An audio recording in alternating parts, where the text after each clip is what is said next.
North America gi khwaidagi chaoba movie event ama oiriba Toronto International Film Festival TIFF ta Manipur dagi Lakshmipriya na puthokpa Boong Haina Mingthonba film asigi world premiere Toukhre. Film asi Manipur gi apunba shaktam da yumpham oiba mahak aroiba documentation ne Haina Lakshmipriya na phongdorakli. Boong hariba film asi Lakshmipriya na Director oina khut thaba ahanba film ne Bollywood ki maming leiraba film singda Lakshmipriya Assistant Director oiraki. Boong hairiba film ase Manipur da khundariba tribe singna shaktam langle. Film asida kuki zo furuptagi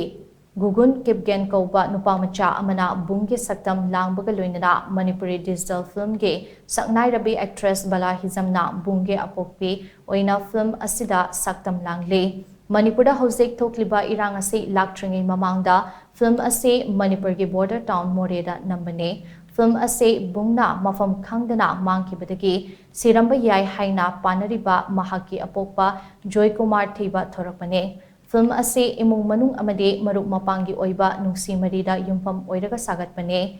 lemzeningai oiraba TIFF ta Manipuri film utpa se Boong tharaga mari subane Atay film sing adude imagi ningthem isano amasung